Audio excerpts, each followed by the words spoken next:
Hello everybody, welcome. I'm out for a walk in lead in till Christmas.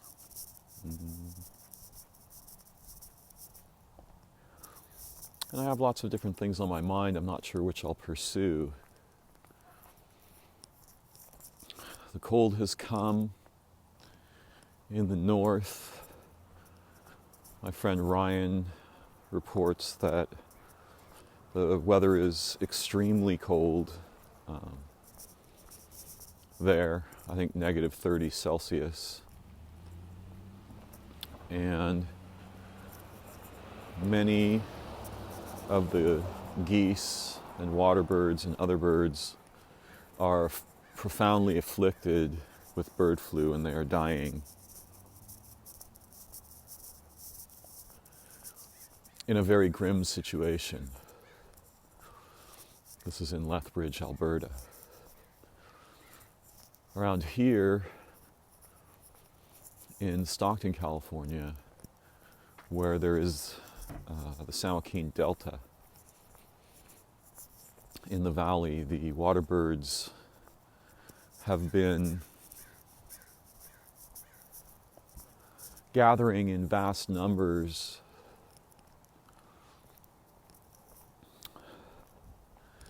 perhaps in preparation for migration, but also in a behavior that looks to me ceremonial.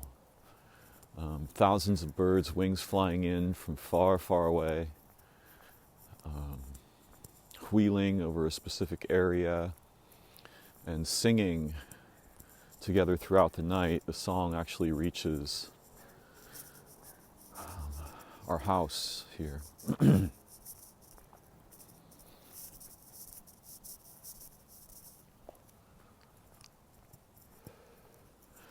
The winter time is very hard on everyone, but particularly in places where it is really cold. It's modestly cold here.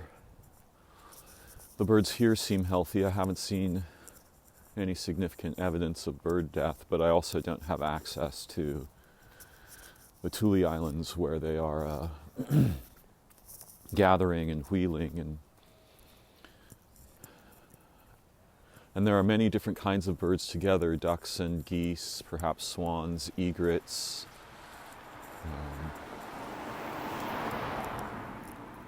It's quite an incredible sight. It seems a celebration and it seems ceremonial and deeply magical.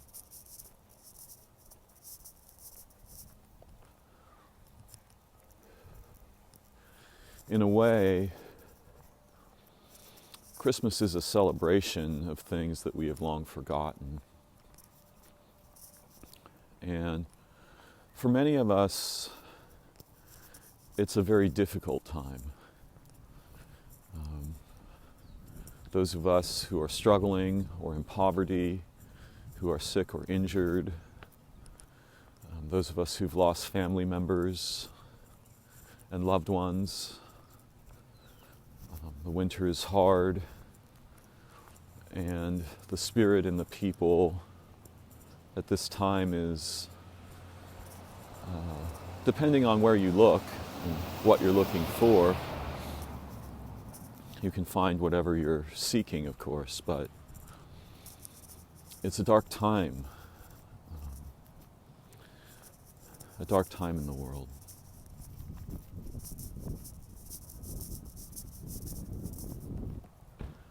A difficult time for the humans.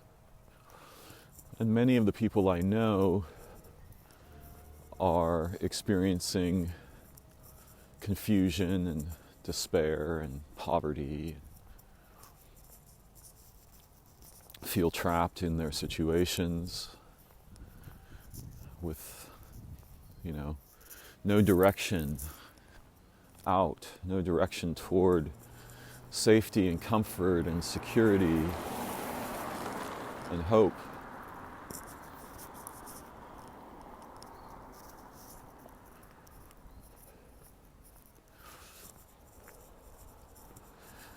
For 4 years now, nearly 5, since about the end of 2018,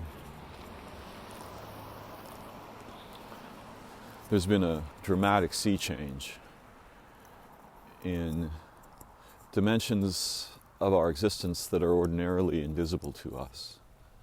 Many of them we don't have words about. And it can be very difficult to look and see and understand situations that we have no models for, no language of. I've been reading a few different books on Barfield's Saving the Appearances. Been rereading that. Ernst Casseray's Language and Myth, which I strongly recommend. And it's the kind of book it's a very small book. It's like 50 pages maybe, but it's the kind of thing you want to read 5 or 6 times to really let what he's talking about sink in. And one of the things he's talking about is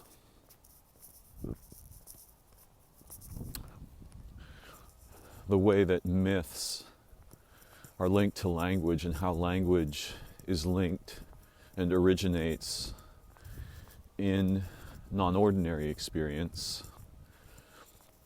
and all of how many of the human populations over time have associated the word with the divine, and certainly not merely the Christians. In John,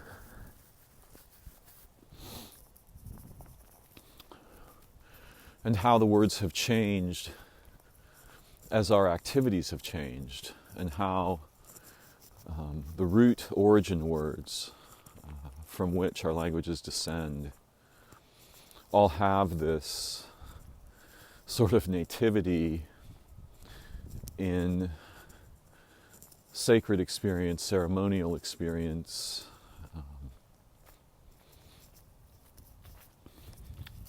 experiences of being overcome with emotion and wonder and awe and terror and fear by the circumstances of our everyday lives or by a specific encounter.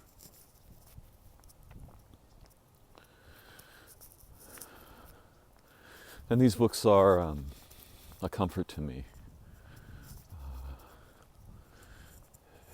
I hunger, as I think many of my listeners do, presuming that, I only have a few listeners, but for deep conversation and insight and learning to see better together and trying to understand the origins of the strange situations we find ourselves in as moderns.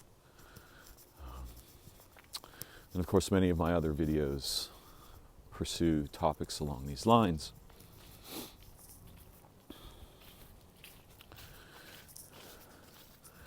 I think very deeply and curiously about time. And it occurred to me, having been observing the changes in the world and in the humans and in our minds and in our dreaming and our health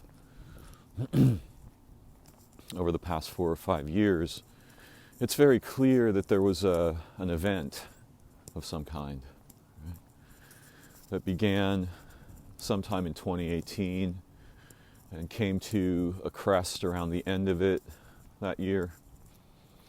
And I've spoken of this before. And the detective in me has kind of been on the case, right? Trying to understand and learn what is changing.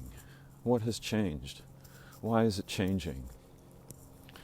And I think at this point it's a bit of a perfect storm where the humans have reached a boundary condition in nature on Earth, and they're doing things that seem to make sense, in the 1800s or early 1900s, when the Earth was quite resilient, and it was impossible for us to, put a really serious dent in planetary scale situations, but that changed with the advent of industrialization.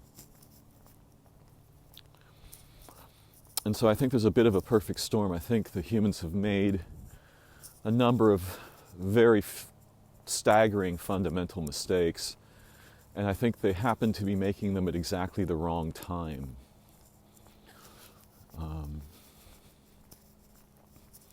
At a time when there's great danger for life on Earth in general, and particularly for our species. And that may just be, certainly it's a result of our activities, but there's also other features of the situation that are not ordinarily apparent to us. One of the ideas that I think is important is that time is, in some ways, resembles a river. And a river isn't always the same. The fact that it's always made of water, right? Even that is not entirely true. Rivers sometimes dry up or become streams. And I think all of life on Earth hitchhikes on situations in the relationship between the Earth and the Sun, the Earth and the Moon. But even the river of time in space. When we look at the sky, we imagine, we're scripted to imagine, that's just empty space up there. You could imagine the same thing of water in a river. It's just water. But it's never just water. There are features underneath the water that are important if you're on a boat or if you're swimming. There are creatures in the water. There are life systems there, symbiotic communion. And so there's more than just water, and I think time-space is like this. The sun is pulling, in a sense, the planets along with it through the water of time-space. And that water has different character in different places, and that character is crucially important to living beings.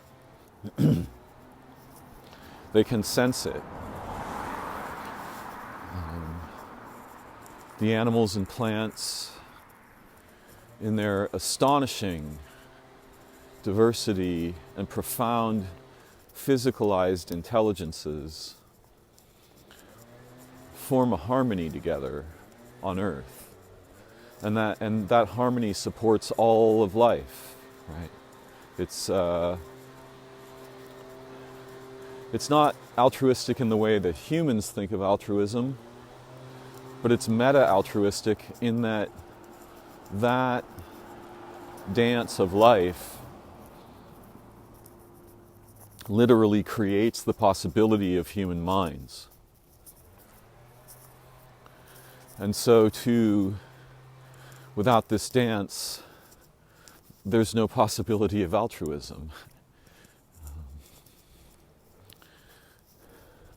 So it occurred to me that because, as I said in previous videos, I think there's a problem with time. Something has fundamentally changed with time, and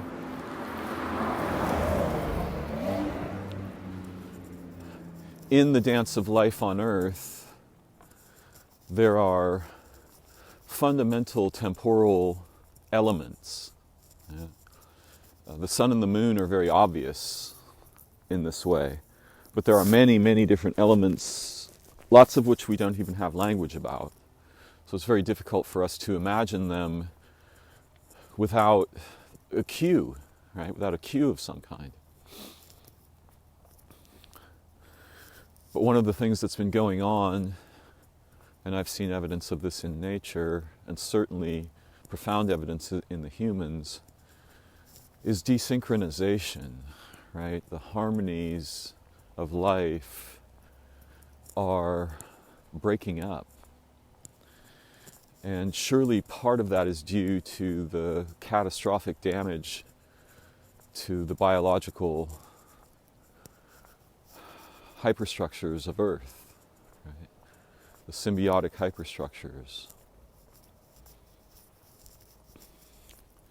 But it also occurred to me, and I think it's an interesting idea, because I've heard many of the people that I know, a number of them anyway, almost all of them have reported that they sense something's wrong in general.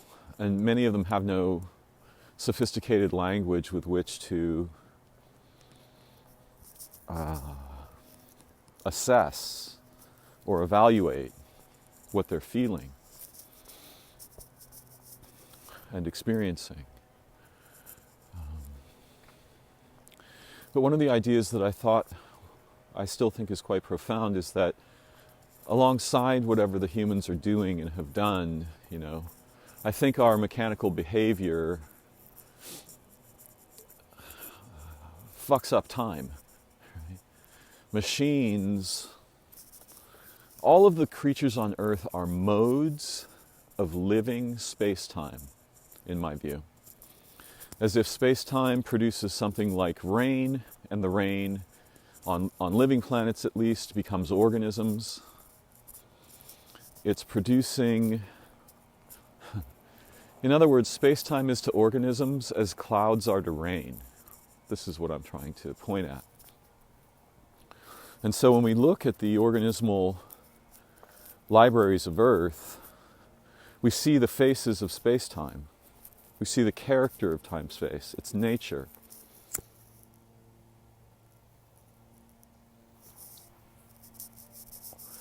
As if the forms of organisms on Earth were hidden in the seeming emptiness of space. But I don't think space is empty. I think that fundamental idea is mistaken or backwards. And so the humans have made billions of inert objects and billions of machines. And it seems to me that machines are not only not like the nature of space-time, or if they are like it, they're like it in a way that's very dangerous to organisms. In fact, lethal. In a sense, we could understand that machines make dead time. If the relationship between two organisms produces forms of temporality, the opposite of relation in the machine damages temporality and acts as a desynchronizing force in the life field and in the temporalities upon which the life fields rely. So it occurred to me that if the sun is traveling through time-space, and if time-space is anything like a river,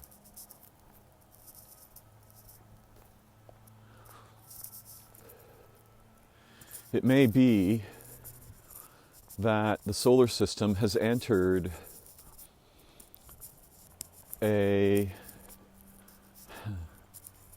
imagine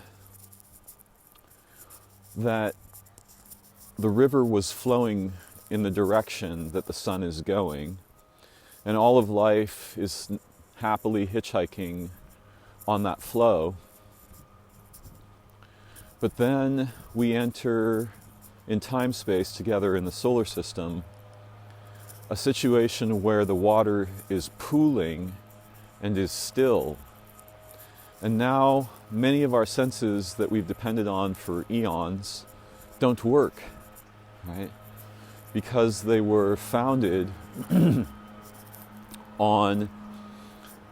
they were hitchhiking on that flow, that forward flow of the river the sun is traveling in, or the stream that the sun is traveling in. And so I think our solar system may have entered into a pooling place in time-space. If we imagine that the sun is like a boat in a river and it's carrying the Earth and the other planets with it, and the organisms on Earth are sensing the currents in the river and hitchhiking on those currents to help them to synchronize and symbiose together, to learn and grow and continue the life process. And then suddenly the sun enters a dead spot in the river, right, where there's no current. And for a moment or a time, perhaps an epoch, all of the life systems of Earth transform in face of this crisis of not being able to draft on the flow in time and space. And it's as if you can imagine if our compasses all suddenly became screwy. Each different compass shows a different direction to north, whereas we were all able to synchronize before the compasses went mad. And I think something similar has happened in the nature of temporality over the past few years and is continuing. And it may be that we've not merely entered a still point in the river, which would be very terrifying. Think that for thousands of years, or tens of thousands of years, the water's always been flowing forward toward the future. And then suddenly it slows down.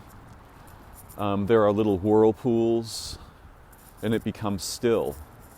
And we can't see ahead. We don't know if it will ever return to something like the flow again. It might even be that worse than that. It might be that we've entered a position that isn't merely still, but it is swirling, right? Like a vortex or whirlpool, even if it's doing so very gently. A disturbance of this degree would certainly be catastrophic for the humans and the organisms after tens of thousands of years of drafting together on the flow of time and in time-space toward the future. It could also be that the flow has reversed or is reversing, so that the natural currents in time-space that encompass the Earth, most of them are now moving backwards, where for thousands of years, or maybe millions of years, they were always moving forwards. And of course, the humans just think in general that time is a measurement of something. But what is it a measurement of? What is the actual nature of time? I think there are transcendental answers to this question that are important and astonishing. But the simplest answer is that time is relation.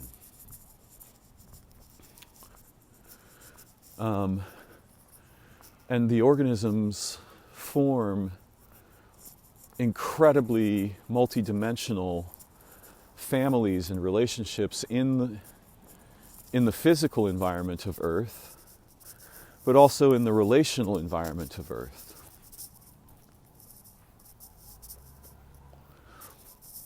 Think with me for a moment of a trope that I commonly present, which is that we take a planet and we put an organism on it. Now the planet has living time. Now the planet becomes a living planet because of the organism. The properties of the organism transfer to the planet, and the properties of the planet transfer to the organism. And we're presuming that we can keep this organism alive, but we can look at it as if we didn't put it there, right? It just arose there because somehow either life arose, it seems, either life arose on Earth, or it was put here, or it traveled here, or some combination of these things. And it certainly seems likely to me that there are intelligent beings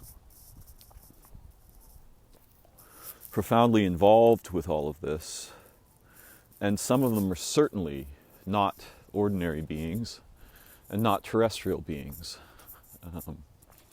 There could be intelligences that are only partly physical, and their primary component is non-physical. There could be intelligences that are fundamentally aphysical, and everything in between. But think with me for a moment that if we put a living organism on a world, now there's a new mode of time that is alive on that world. And if we then put a second organism, we have both the planet's temporality, we have the temporality in each of the distinct organisms, and then we have the relational temporality between them. So that if there was a thing like a minute for our organism,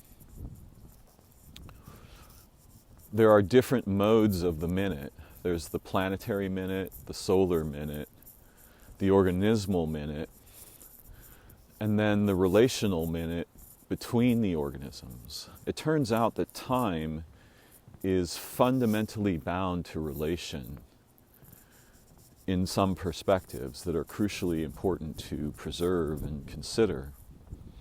So that if we have two organisms, the planet experiences two organismal minutes, plus, have to put a little asterisk by that too, plus the relational time between them.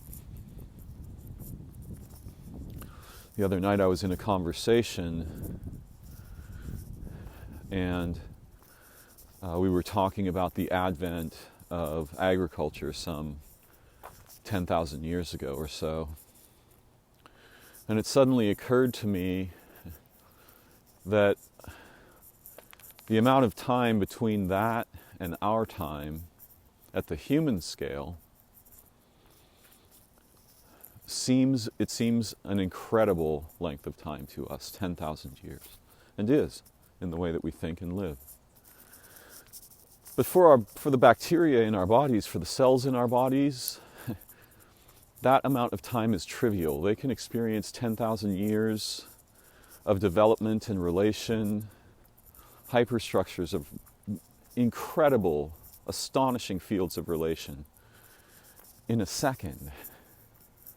Right? If we just took the bacterial population of Earth and thought about, I mean, we could limit it so that it's easier. We could just take the bacterial population in a single animal. Think about 35 trillion bacteria, all of their relational behavior over a single second, and all of the links between them that are formed and dissolved and transformed. We would find that any organism that we can look at is in 3 or 4 or 7 ways much older than our ideas of the age of the universe. So the organisms are doing something in time that the humans have no concepts for. And maybe some indigenous peoples had these concepts, and there are certainly philosophers and mathematicians who are capable of thinking this way and have.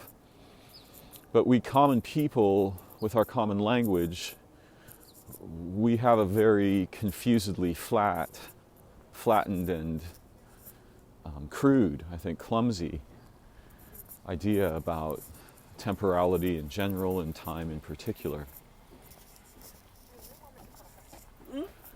And it would behoove us to, we would benefit, right, together if we could begin to think in more complex and intelligent ways about temporality itself. So you can imagine that if there were a change in the nature of local time-space, if a desynchronizing element arose, all of life on Earth would recoil in the resulting shock waves as the assets, the temporal assets upon which we've long depended, disappear, desynchronize, begin flowing backwards, start flowing in circles, and this kind of thing. And this is to mostly leave aside the strange and dangerous human contributions. I think if there were intelligent life in the universe, if they saw a young planet with a representational sentient organism on that planet start making machines, they would realize this is going to go very badly for life on that planet, and probably for the organisms doing the machine making, because there's another feature here that we don't have language about. What is the Earth doing? We suppose various things, but none of them are very sophisticated. Even if we think of the Earth as a being, we don't have any language or concepts about what is important to that being. What are the relationships that are important to the Earth? What is the Earth up to? And I think it's very important for us to concern ourselves with this perspective. The Earth isn't merely a being. The Earth is something so astonishing that it produces beings and minds as a side effect of its activity. But what is its activity? What is it that the Earth is up to? If we could make a filter that showed, that revealed to us the complex synchronies and dimensionality of living time on Earth, Earth would be an organismal time flower in time-space. But as that flower became more and more robust, eventually, for reasons that are confusing, it generated a form that began to attack the basis of time by building machines. We don't really have the idea of the opposite of life. Of course, we think of it as death, right? But there are many opposites to living existence that essentially either, most of us have seen the confusing situation that ensues when a car driving down a highway strikes an animal or a bird. There's not really anything in nature that would do that. There's nothing in nature that if you stop in front of it, it just runs you over. Now, I guess when I say nothing, there are some exceptions, right? A herd of buffalo. Because the momentum multiplied by the population makes it impossible for the herd to just stop, right? A herd of buffalo might, but there's no single organism that will just run you over if you stop and freeze in front of it. And so the animals on Earth are very confused by this situation, primarily because none of their evolutionarily developed senses help them much in a situation where a car traveling at 50 miles an hour comes around a corner and is not going to slow down, even if it may attempt to miss, the animal.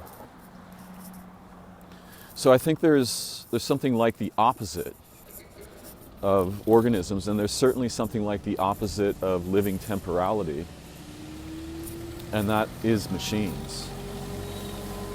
There's going to be some background noise here for a moment. There's a giant machine interrupting time and inserting noise, almost on cue, right? almost on cue. And that noise makes it very difficult for the animals to communicate. Most of the moderns believe that physical noise is a disturbing problem and is problematical. And it certainly is. But we don't think very carefully about other forms of noise, right? Patterns in our societies, our minds, our behavior that have a fundamentally deleterious effect on our own experience, our awareness, our physical bodies. It's popular these days to be pro-machine, and in my youth, I too was very pro-machine. I thought machines were the most amazing things ever, and would lead to a utopian future where we had done away with war and most of disease and this kind of thing. So some of my friends who work primarily with computers or who are car enthusiasts and so on,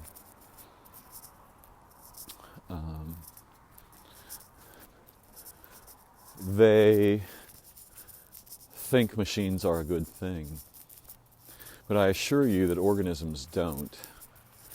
The machines establish something like the opposite of living temporality and then sustain it and are continually creating disruptions in the symphonies of life that literally our own heartbeats depend upon. Right? So one can easily see here, imagine that forces and particles, molecules and atoms and photons and electrons, imagine that they are either more than alive, right? They form a class of a meta-class to life, that life descends from their activity. Yeah? Pretty obviously true. No sun, no life. No minds, no philosophies, no concerns, no thinking, no religion, no math.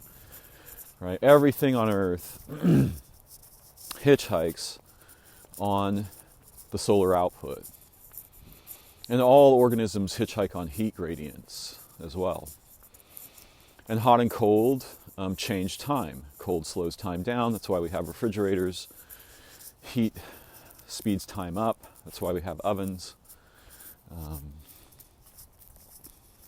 So you can see that there's something fundamental going on here in terms of organisms and relationship with electrons and photons and so on. And it's fundamental. But imagine that the particles, right, all of them, are at least alive or more than merely alive, or are the catalytic origin of life, which it seems blatantly obvious they must be similar to. And in the model that I'm proposing, machines are torturing them, right? They keep the particles in dead forms and the electrons running processes that would be horrific because of their repetitiveness and the fact that they are dead inside. So if we're torturing light by forcing it through mechanical patterns that simply continue and repeat themselves, if we're torturing electrons in machines, this creates something like the opposite of time. In all the organisms, the photons and electrons, even in the rocks and the oceans, the water, the sky, they're all involved in the life symphony. But we can remove them from that symphony and place them in something like a prison. And that prison is the machines. It's weird. It's as if the humans have become infected with something that damages time. And so if we could look at the earth with a filter that showed to us the incredible symphonies of relational temporality in the organisms, we would see that in time-space, Earth is like a time flower with millions of different kinds of petals that open and close, a time flower shining in the vast expanse of time-space. And this is one way of understanding that the Earth is doing something incredibly important, something heroic, something divine, something beautiful, something sacred. The Earth is being someone. And the humans are doing their very best to tear that down, to wreck the harmonies of life on Earth for the sake of objects, machines, dead things. Well, certainly some of my listeners might say something resembling, yes, but Darren, you're using a machine right now to record your thoughts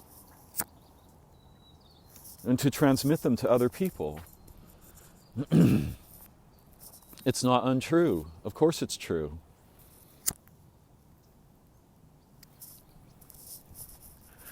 But the reason that I have to do this is isolation. I don't need machines to talk to humans until I'm so isolated that there's no chance to reach any group of humans. Right? And so I think an intelligent species would look at Earth and see the advent of industrialization and machine making and commodification of the environment and so on as a deadly disease. And that disease is probably damaging the field of time-space locally in dramatic ways.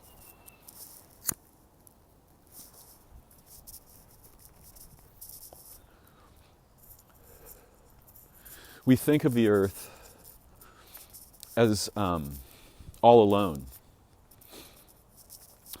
because we haven't discovered life on nearby planets, and we think that the distance between living worlds should reasonably mean that there's no communication between them. However, I would like to suggest that distance is deceptive.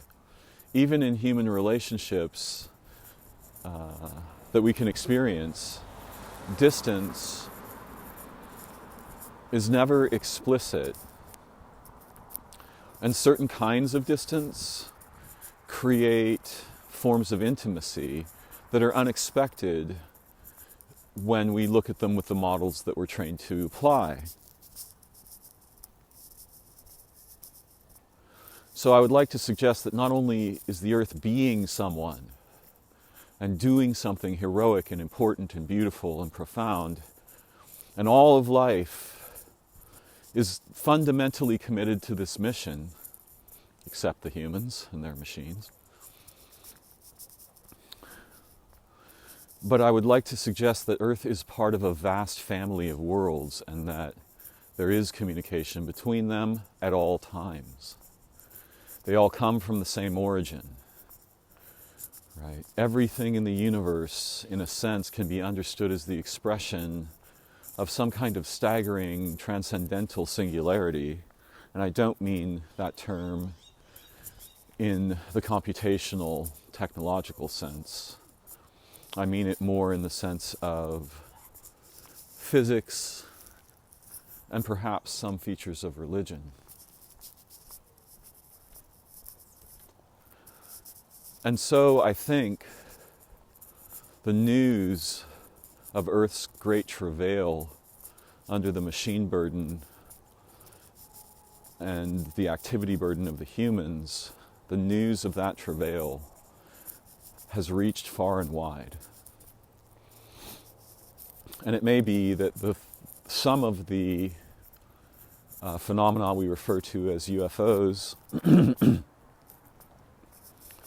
are very concerned about what the humans are doing, because time-space, the fabric of time-space, is being changed here locally by the sudden intrusion of machines. Now, one of the fascinating features of life is that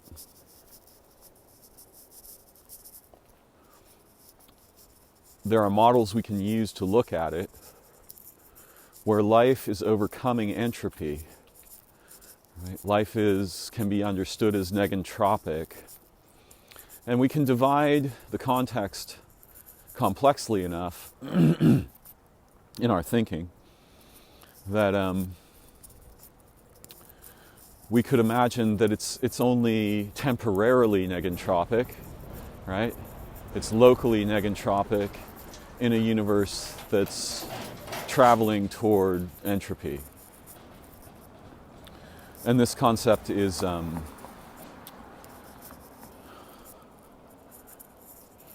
involved in the theory of the heat death of the universe, right? Where all of the temperature gradients in the universe stabilize over time toward a state of essentially just entropic non-existence. But the organisms are doing something crazy. They're using the local features of time-space to do the opposite of entropy in some senses. And this may be incredibly important. The problem with machines is that machines import entropy into the biosphere. They generate death, literally. It's fairly obvious that in order to sustain billions and billions of photographs all over the world, beings and ecologies have to perish. Right? We are stealing from the history and future of life on Earth to make machines, and the machines are in many cases an attempt to traverse time without participation. If you doubt this, just think about the difference between walking somewhere or riding a horse somewhere and riding a motorcycle or a car, right? We're skipping time. We're skipping relationships. And when enough relationships are skipped, that starts to impact in a very negative way the intimate symbiotic symphonies of life, upon which our own minds and capacity to have awareness and understanding and so on depend fundamentally. So the machines are tearing at the fabric of time-space, and the humans are completely oblivious to this as a species. Nobody's discussing this. Right? They might discuss the damage to the biosphere, but they're not even thinking that something fundamental might be being destroyed by the staggering propagation of objects and machines on Earth.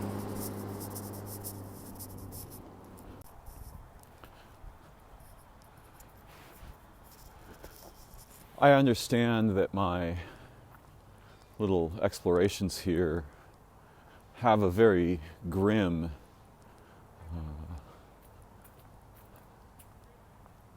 perspective and certainly portend dangerous situations in the near-term future.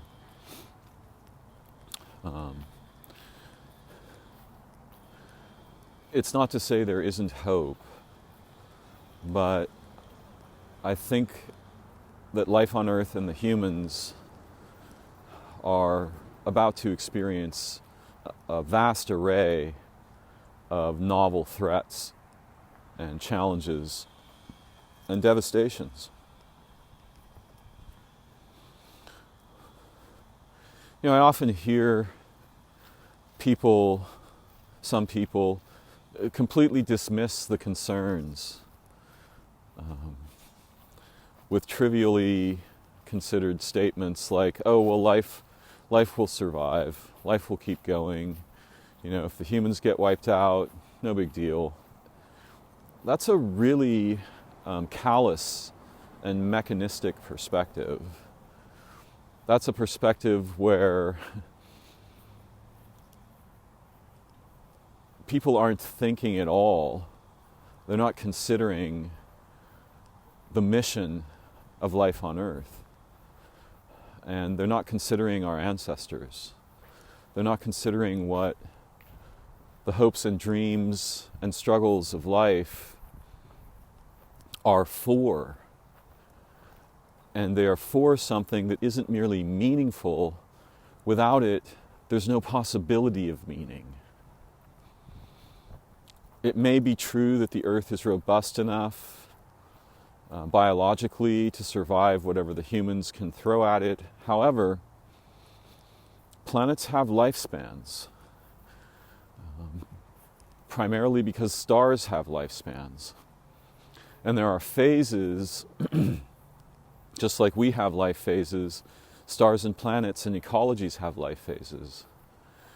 And so it's important to understand that there might only be, in solar time, right, time as the sun experiences it, a specific window in which a world like ours can develop or sustain life. And that beyond that window, if the biosphere is damaged severely enough, it will not recover. There are also much more dire possibilities that we face now because we've reached a stage of technological development where it's not merely plausible that a small group of humans, or possibly even a single human, could level a threat to life on Earth. It's feasible. Some of the technologies that we presently possess, not merely nuclear technologies, in the hands of wildly disoriented human societies and minds and nations, could put the final stamp on the entire history of life on Earth. Biospheres are delicate, and there's ways to option that delicacy to pose threats. And one of the more grim and terrifying problems here is that very rarely, when humans discover the possibility of a weapon, it's quite rare that they resist the urge to build it. Yeah. Crossing the street for a moment here. There are many machines.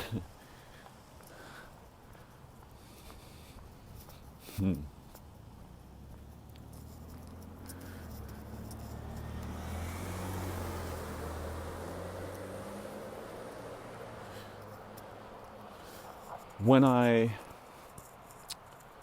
walk in nature and pay attention to the living places and the living beings, there's a field effect, right?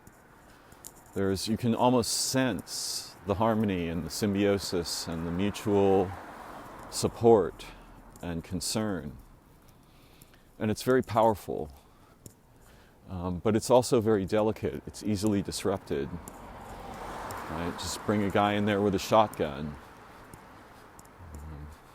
and you've got enough trouble to shake up the whole field. Yeah. The Earth also faces threats that aren't human.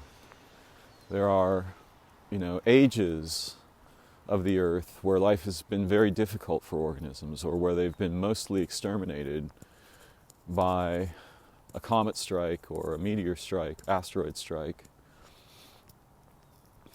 And part of the heroism of life on Earth is the legacy of the survivors to the forms that arose thereafter, embodying and enacting the intelligence and the spirit of not just of life on Earth, but of life in the universe, across all of time. And again, I think it's very important to imagine that Earth is a participant in a network of worlds and minds and intelligences, and that her well-being is crucially important in the network, right, that she participates in. It's also interesting to think about the possibility that humans, through their behavior, could set themselves at odds with the priorities and urgencies and imperatives of life in time, right? Life itself in all of time-space. And that by doing so could attract lots of different kinds of threats that we have mostly either ignored, avoided, or exacerbated. And there's a similar possibility, which is that either the humans in general, or at least a small group of them, and here lies hope, could awaken to the actual situation, or a vision of the situation that's much closer to reality than the ones in which we find ourselves, imprisoned, and could then participate consciously in something so astonishing that even our religions pale in the face of it. Maybe we were born to fulfill roles that have been lost to us in our modernity, but are fundamental to our hearts, our souls, our interiority, our nature as organisms.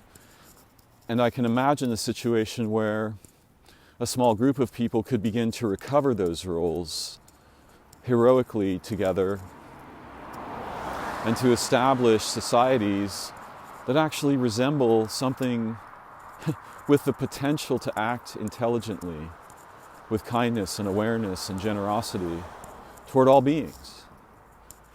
And this is a promise we've heard echoed, in all kinds of different human contexts throughout history. But it's something, it's as if there are the seeds of this in our heart, and they are aching for the water they need to sprout and be expressed in every human heart, the world over. There is a heroic path for us, even in a time of terrifying devastation and confusion. In fact, in times like this, acts of communal awareness, support, reassurance, healing, nurturing, comforting are vastly more important now than they've ever been before. One of the most powerful things to do in a time where everything's breaking apart and the humans are fragmenting into factions is to knit them back together under the aegis of a purpose so beautiful and profound that nobody wants to be left out. And that's an achievable possibility for our species. That's a real direction that we can travel in. It's one that I deeply believe in, and it's part of what gives me passion and keeps me questing.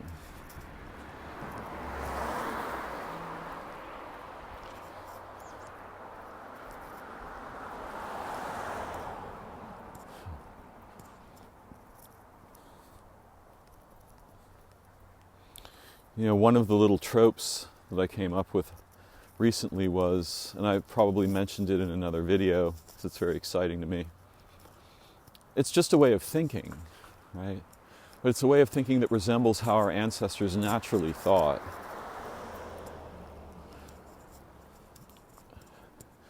I think it was common for them to understand that what they saw around them in physical reality was an expression of higher order beings and processes, situations, so that they might think something like, or at least a modern, who had opened the doors of perception in their mind, might think,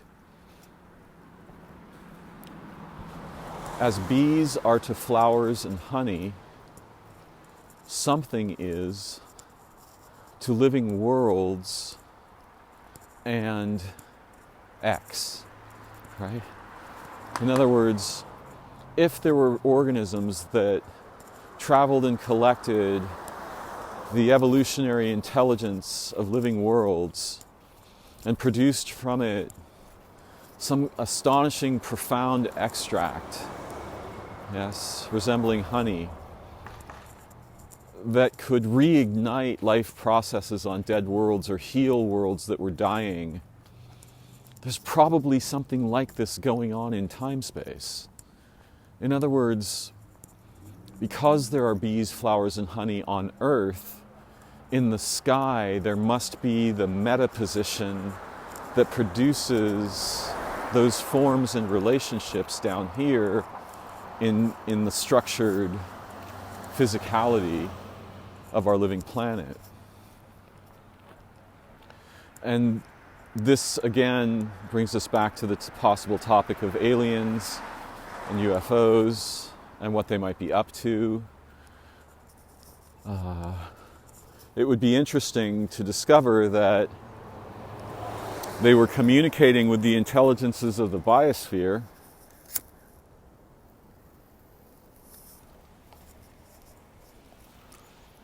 in a field effect kind of way when they, come near the Earth or visit the Earth. But they might be avoiding the humans, mostly, for a very specific reason. If the humans get a hold of anything resembling the technologies or abilities of the visitors, they will tear time-space apart. They will rip the planet to shreds. There's lots of historical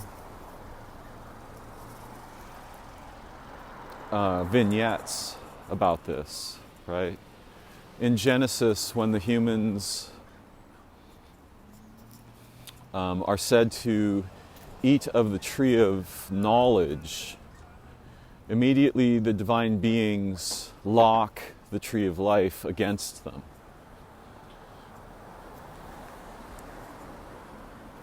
As if to demonstrate that the awareness that in a very short period of time, in terms of the sun, and a very long period of time in terms of human generations, the humans must be prohibited from acquiring the fundamental keys to nature. Because having eaten of the tree of life,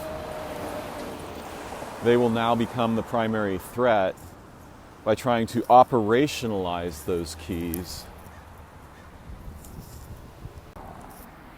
There's a lot of machines nearby at the moment. The children are leaving school. I had to pause to cross the street.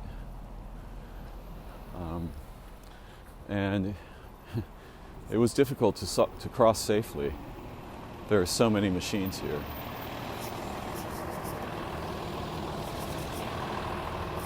So there are many stories that highlight this problem with our species, a problem of hubris, a problem of we will attack our own origin directly, and we will not stop doing so.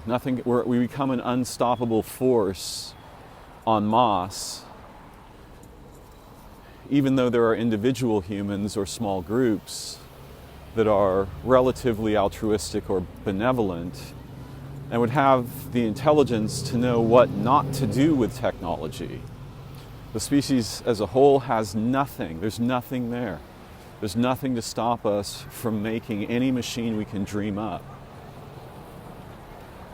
Without an understanding of the context, we don't know what space-time is. We don't know anything useful about what the Earth is up to. What is her role? What is she doing? Who is she being? What is the import of life on Earth? And I would suggest that it's something so astonishingly profound and beautiful that if we caught the slightest glimpse of it, it would destroy all of the representations that we've made. And we would maybe stop making machines. But that seems an unlikely outcome, at least at present.